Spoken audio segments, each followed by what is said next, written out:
بسم الله الرحمن الرحيم هبين وناكسن خيارتا إن لا سعوتاي ميل كستو الدنيا كجوجتان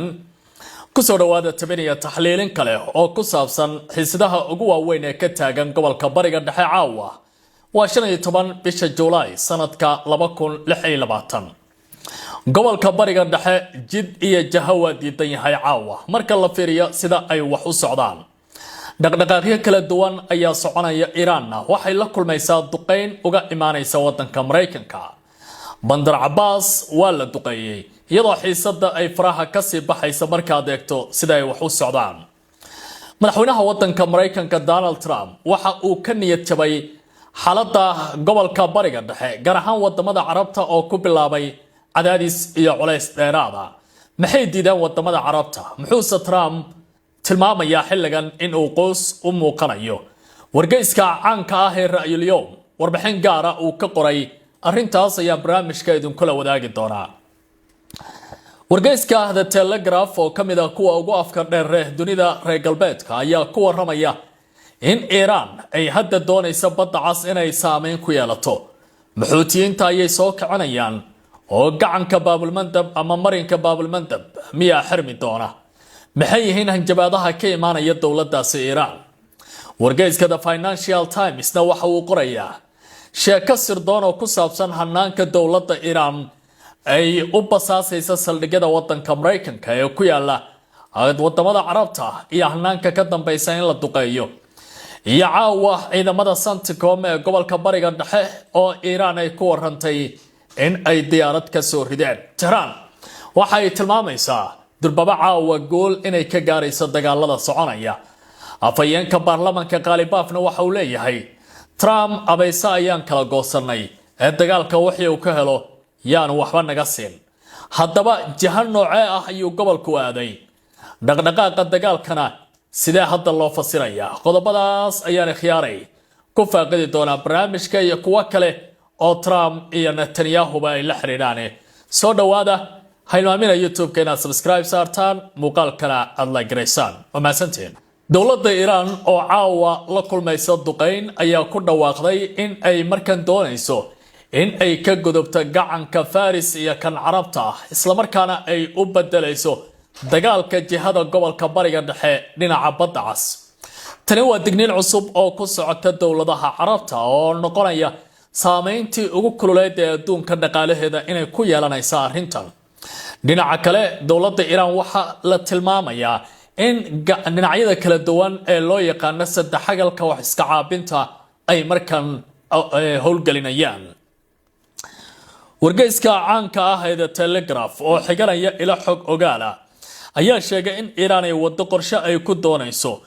in ay saameyn ugu yeelato dhinaca kale ee badda cas si ay u abuurto baaliri xaalado la mid ah kuwa ka taagan marinbiyoodka Hormuz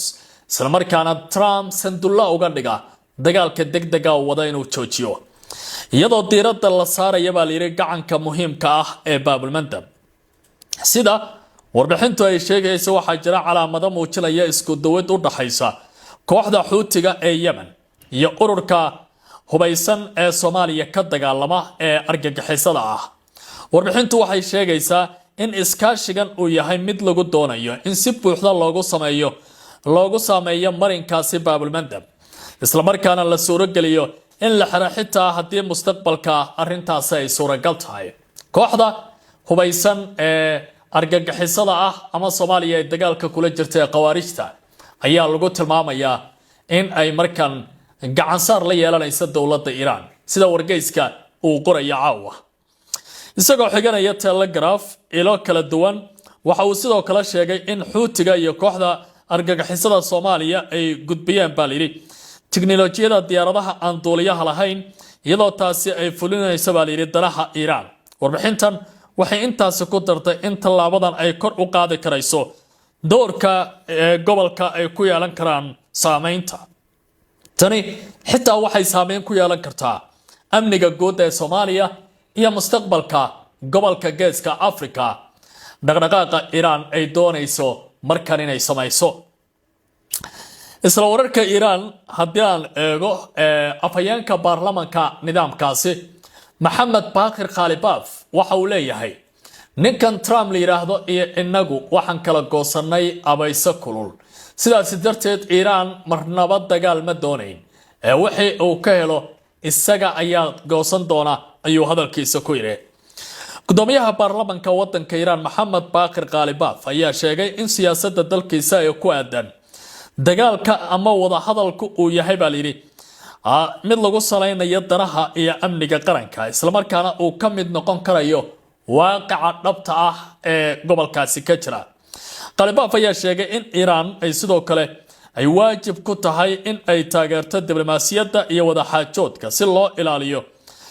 xogaha iyo waliba xaqiijinta amniga qaranka ee wadankaasi sida Iran caawa ay ku doodaysay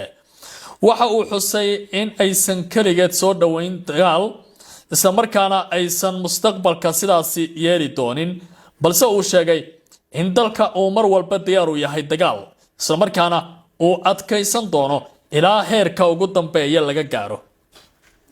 gudoomiyaha baarlamaanka Iran waxa uu sidoo kale sheegay in wadankiisa uu ku jiro xaalad uu ku tilmaamay dagaal salka ku haya jiritaanka qarannimada isla markaana uu kula jiro Mareykanka isagoo sheegay in ujeedada Washington ay tahay in la rido nidaamka Iran isla markaana la kala qaybiyo shacabka wadankaasi isla wararka Iran haddii aan sii eego dhinaceeda iyo wararka caawa ciidamada ilaalada kacaanku ay sii daynayaan waxa ay ku dhawaaqeen inay soo rideen diyaarad dagaal oo dawladda Mareykanku ay leedahay gaar ahaan kuwa iswada qaybta ka baaliri isbedelada waaweyn iyo sahminta iyo burburinta wadanka Iran ay ka geysanayeen diyaaradan ayaa milyuumaad dollar ugu fadhisa Washington hasaatee Iran guud ahaanteed baa ay dhulka soo dhigeen wakaalada wararka ee Faris ayaa sheegtay in ciidamada difaaca cirka ee ilaalada kacaanka Iran ay soo rideen baaliri diyaarado iswada oo Mareykanku uu leeyahay taas oo la sheegay in ay tahay nooca loo yaqaan Locus xilli ay ku dulduulaysay magaalada dekedda leh ee Bandar Abbas ee koonfurta wadanka Iran sida wakaaladu ay sheegtay diyaaradda ayaa la burburiyay kadib markii ay soo galeen ama ay ganeen baaliri ciidamada difaaca cirka ilaalada kacaanka ilaa iyo hadda ma jiro war rasmi ah oo diidaya ama xaqiijinaya sheegashada dawladda Iran ee ka imaanaysa dhinaca Tehran ee ku aadan burburitaanka diyaaradaasi oo Washington ka yimid Trump iyo wadamadii Carabta caawa waa iska lushaan marka la eego sida ay wax u wadaan Trump waxa uu la yaaban yahay cadaadis xoog leh oo uga imanaya wadamada Carabta kadib markii uu sheegay in lacaga khidmada ama canshuuraha uu ka qaadi doono marinka Hormuz taas oo lagu kaalayo wadanka Mareykanka hasaatee dawladahan ayaa arintaasi ka soo horjeestay waxa uu leeyahay macarba ka tagis leh masaacad baa cunid leh haddii gobolka bariga dhexe uu dagaalka ka joojiyo waxa uu arkaa in ay dharbaaxa xoogani ku dhacday in loo fasirayo oo fashil diblomaasiyadeed uu lugaha gelin doono isla markaana uu ku qasban yahay Trump in uu dalka Iran gorgortanka miiskooda xaajoodka ku laabto haddii ise wadamada Carabta uu ka diida arintan culays kale ay mar kale ku noqonaysaa warbaahinta caalamiga ah ee CNN iyo wargeyska Ra'yul Yawm labadaba caawa waxay qorayaan in madaxweynaha dalka Mareykanka Donald Trump uu si lama filaana ula yaabay xulufadiisa dalalka qaliijka iyo xubno ka tirsan maamulkiisa kadib markii ay ku dhawaaqay qorshe uu ku soo rogaya canshuur dhan 20% dhammaan badeecadaha marin biyoodka istiraatiijiga ah ee Hormuz maraysa sida uu CNN ka soo xigtay ila xog ogaala qorshahan ayaa sababay dagaal degdeg ah oo socday ku dhawaad 24 saacadood iyadoo aqalka cad iyo bariga dhexe ay isku diyaariyeen in ay fahmaan sida qorshahan loo hirgelin lahaa sida ay Trump iyo kooxdiisa ku doodayaan warbixintu waxay sheegtay in saraakiisha aqalka cad ay bilaabeen baaliri diyaarinta habraacyo farsamo oo lagu hirgelinayo nidaamkan cusub oo ay ku jiraan cidda bixinaysa lacagta iyo habka loo aruurinayaba oo gacanta dawladda Mareykanka ay u galayaan bilowga mas'uuliyiinta iyo waliba falanqeeyaal badan ayaa aaminsan in shirkadaha maraakiibta ay qaadi doonaan qarashka balse arintu waxay isu bedeshay markii Trump uu sheegay in dalalka qaliijka ee xulafada Mareykanku ay yihiin baa layidhi kuwa bixin doona lacagahaasi. CNN-ka ayaa intaasi ku daray in hogaamiyaasha Sacuudiga Maxamed bin Salmaan, hogaamiyaha wadanka Imaaraadka Carabta Maxamed bin Saayid, hogaamiyaha Bahrain iyo boqor Tamiimka Qatarba ay bilaabeen dadaalo diblomaasiyadeed oo degdeg ah iyagoo si toos ah ula xiriiray Trump si ay uga dhaadhiciyaan inaanay gabi ahaanteedba ka mid noqon doonin qorshahaasi oo aana wax kaala lacageeda siin doonin dowladda Washington, taasoo ujeedadu tahay in canshuura dheeraada lagu soo rogayo maraakiibtiisa, taasoo horey looga diiday dowladda Iiraan. Warbixintu waxay sheegtay in dadaaladaasi ay guuleysteen iyadoo subaxnimadii Salaasada Trump uu dib ka laabtay baa layidhi qorshihii canshuurta, islamarkaana uu ku dhawaaqay in dalalka khaliijku ay ballan qaadeen in ay kordhiyaan maalgelinta gudaha Mareykanka halkii laga qaadi lahaa canshuurta marinka Hormuz, sida Trump uu caawa u sheegay wariyaasha. Telefishinka CNN ayaa xusay in dalalka khaliijka ay horey u ballan qaadeen in trillions dollar ah ay ku maalgelin doonaan Mareykanka, inkastoo aan weli la caddayn inta lacagta si dhab ah loo gelin doono sanadaha soo socda. Trump ayaa isniintaynu ka soo gudubna ku qoray bartiisa Truth Social in Mareykanka laga bilaabo hadda loo aqoonsan doono ilaaliyaha marinka istiraatiijiga ee Hormuz, isagoo ku dhawaaqay qorshaha canshuurta in 20% dowladda Washington ay qaadi karayso. dhinaca kale wasiirka amuraha dibadda ee wadanka Iran ninka la yiraahdo Abbas Araghchi ayaa ka falceliyay hadalka Trump, isagoo yiri qofka damaanad qaadaya ammaanka maraakiibta ganacsiga ee marinka Hormuz xaq buu u leeyahay lacagtaas inuu qaato, laakiin waa Iran ee Trump maaha. 20% waxaa qaadan doona buu yiri dowladda Iran ee cidda qaadanaysa maaha dowladda Washington. waayahay war degdeg oo hadda soo baxayana waxa uu tilmaamayaa in duqeyn laga maqlayo magaalada dekedda leh ee loo yaqaano Bandar Abbas ee ku taala koonfurta wadanka Iran, halkaas oo diyaaradaha dagaalka ee Mareykanku ay bilaabeen hadda inay duqeymo ka fuliyaan. nidaamyada difaaca cirka ayaa la howlgeliyay iyagoo halkaasi sameynaya iska caabin ka dhana diyaaradaha dagaalka iyo waliba duqeynta wadanka Iran ay halkaasi laga sameynayo Mareykanku ay ku dhaqaaqeen. wargeyska caanka ah ee The Financial Times waxa uu qorayaa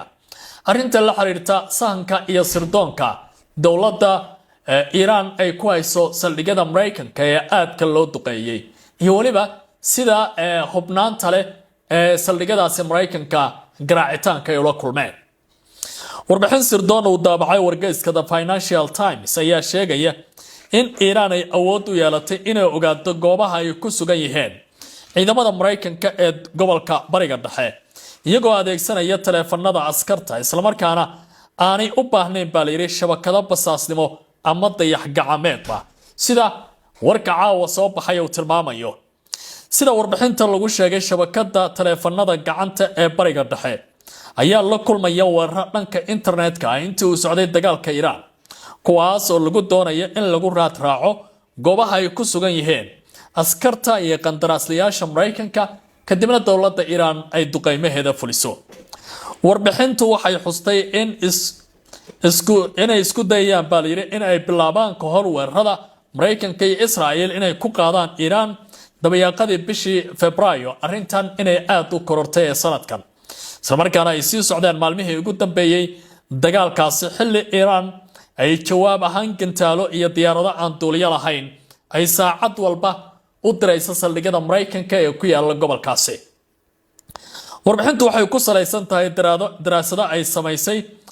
Mobile Surveillance Monitor iyo xogo kale oo laga helay saraakiil dowladeed oo la socday howlaha sirdoonka. waxaa la sheegay in Iran ay ka faa'iideysatay cillado ka jiray brotokoolka loo yaqaano SS7 oo ah nidaam isku xira shabakadaha isgaarsiinta ee 2G iyo 3G si loogu gudbiyo baa layidhi wicitaanka fariimaha. sidoo kale waxaa la sheegay warbixinta Iran ayaa adeegsaday codsiyo been abuur ah oo loo diray shabakadaha taleefanada, taas oo u sahashay inay hesho goobaha saxda ah ee askarta iyo saraakiisha Mareykanka ee ku sugan hoteelada ku yaala Ciraaq iyo waliba Bahrain oo saacadihii la soo dhaafay duqeyn xooggan ay ka dhaceen laba qabiir oo dhinaca amniga internetka ah oo dib u eegay baa liiri xogta ay la sheegay ayaa sheegay in qaabka weerarka uu muujinayo ola abaabulan oo isku xiran ila ku dhow arintan ayaa sidoo kale sheegay in dawladaha qaliishku ay shaki ka qabaan in Iran ama xulufadeeda ay ka faa'iideystaan heshiisyada roaming-ka loo yaqaan ee shirkadaha isgaarsiinta si ay u ogolaadaan qorshaha ay ku joogaan dadka Mareykanka in taleefanadooda caadiga ah ay isticmaalaan warbixintu waxay intaas ku daraysaa in ila Mareykan ay rumaysan yihiin in kooxa xiriir la leh Iran ay sidoo kale ka faa'iideysteen xogta ganacsi ee nidaamyada xayeysiisyada ee digitalka ah taas oo u socda baa liiri taleefanada dadka Mareykanka gaar ahaan gobolka Kurdistan ee wadanka Ciraaq Gray Miller oo ah cilmi baare ka tirsan Citizen Lab ayaa sheegay in Iran ay leedahay awood ay si joogto ah waqti dhaba ugu heli karto xogta goobta taleefanka waxaana ay xustay in uusan la yaabi doonin haddii ay si joogto ah u adeegsato ciladaha SS7 ama waxa la yiri marin u helidda shabakadaha isgaarsiinta ee gobolka si ay ula socdaan dadka Mareykanka warbixintu waxay sidoo kale sheegtay in ciladaha SS7 muddo dheer ay ka faa'iideysanayeen hay'adaha sirdoonka ee dalal kala duwan si ay ula socdaan taleefanada gacanta ee ka baxsan xuduudahooda sida lagu sheegay warbixinta xogta goobta ayaa gacanta ka geysan karta aqoonsiga ciidamada Mareykanka ee ku sugan saldhigyada iyo hoteelada dalalka ay ka mid yihiin Ciraaq iyo Bahrain taas oo la sheegay in ay fududeyso weerar sababay dhimasho iyo dhaawac soo gaaray askar Mareykan ah intii dagaalka uu soconayay warbixintu waxay sidoo kale sheegtay in Iran aysan ku ekaan baa liiri adeegsiga SS7 balse ay adeegsatay tiknoolajiyada loo yaqaan ARTEC si ay u ururiso xogta goobaha ay isticmaalayaan ciidamada Mareykanka si kastaba ahaatee warbixintu ma xambaarsana baa liiri wax jawaab rasmi ah oo ka timid dawladda Mareykanka ama Iran oo ku saabsan eedayntan waxaana ay qubaradu xuseen in loo baahan yahay baaritaano dheeraad ah si loo xaqiijiyo xiriirka ka dhaxeeya dabagalka digitalka iyo waliba weeraradan hadda aadka u xoogeysanaya oo dagaalka ee tiknoolajiyada ayaa qayb ka ah weeraradan ugu dambeeya iyo hadafyada bartilmaameedka dawladda Iran ay sameynayso dhinaca kale dib u eegis uu sameeyay xafiiska kormeeraha guud ee wasaaradda gaashaandhigga Mareykanka sanadkii 2024 ayaa lagu sheegay in ciidamada Mareykanka ay si buuxda ugu xiran baa liiri ciladaha amni ee ka jira taleefanada ay isticmaalaan askarta iyo saraakiishooda Michael Stokes oo hore uga tirsanaa hay'adda sirdoonka dhexe ee Mareykanka ayaa sheegay in dhibaatada ay sirdoonka Mareykanku ay la tacaalayeen muddo ka badan 10 sano ay ahayd arrintan waxaana uu xusay in dabagalka casriga ah uusan u baahnayn baa liiri in taleefanka la jabsado maadaama taleefanka casriga uu si joogto ah u sii daayaan xogo badan oo lagu ogaan karo goobta xiriirada iyo dhaqdhaqaaqyada qaabka ay u isticmaalayaan marka waxa la leeyahay Iran saldhigyada maalin walba ay garaacayso taleefanka askarta ayaaba wax badan lagu basaasaya iyo tiknoolajiyada gobolka bariga dhexe dagaaladii aan isla naqaanay waa ka gudbaya oo hadda taleefanada ayaa noqonaya in ay noqdaanba basaaska wadan kale waa adiga taleefanka jeebkaada ku jira iyadoo aan la jabsan ayaa la adeegsanaya waa waxa Iran caawa lagu eedeynayo habeen wanaagsan